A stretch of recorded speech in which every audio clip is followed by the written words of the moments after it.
Hello అండి. నమస్తే. Welcome back to my channel. 'మనసంతా నువ్వే' ఈరోజైతే ప్రోమోలో ఒక పెద్ద మలుపును చూపిస్తుంది.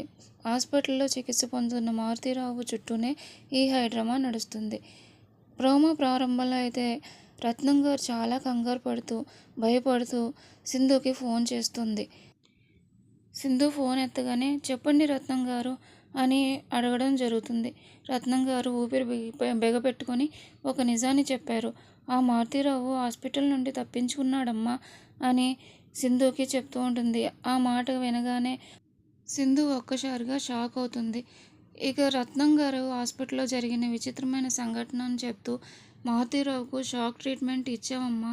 సాధారణంగా ఆ ట్రీట్మెంట్ తర్వాత మనుషులు డల్ అవుతారు కానీ ఇక్కడ సీన్ రివర్స్ అయిందని" చెప్తూ ఉంటుంది.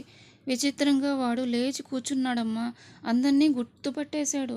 కానీ తర్వాత మా అందరినీ తోసేసి పారిపోయాడమ్మా" అని చెప్పగానే మారుతీరావు హాస్పిటల్ నుండి పారిపోయాడనే వార్త వినగానే సింధు గుండె ఆగినంత పనవుతుంది.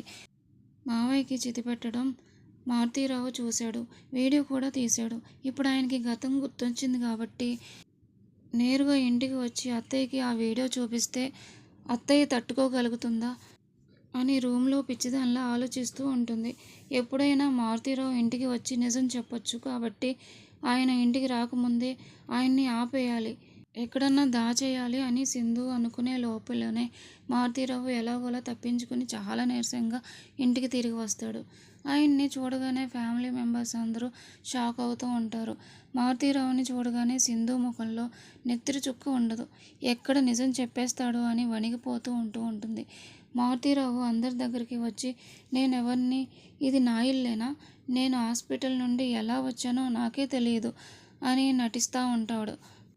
మారుతీరావుకి గతం మొత్తం గుర్తొచ్చినా కానీ ఆయన డైరెక్ట్‌గా నిజం చెప్తే సింధు తప్పించుకుంటుందని గ్రహిస్తూ ఉంటాడు.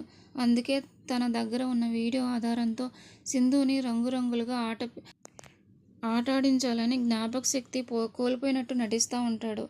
మారుతీరావుకి నిజం గతం గుర్తు రాలేదని వాళ్ళు నమ్మినా సింధుకి మాత్రం అనుమానంగానే ఉంటుంది. ఇక్కడి నుండి మారుతీరావు సింధుతో మైండ్ గేమ్స్ ఆడటం మొదలుపెడుతూ ఉంటాడు. మారుతీరావు ఒంటరిగా ఉన్నప్పుడు సింధు దగ్గరికి వచ్చి "నాకు ఏదో వీడియో గుర్తొస్తున్నాయి సింధు, ఏమిటో అది" అని చాలా ఇన్నోసెంట్గా అడుగుతూ ఉంటాడు.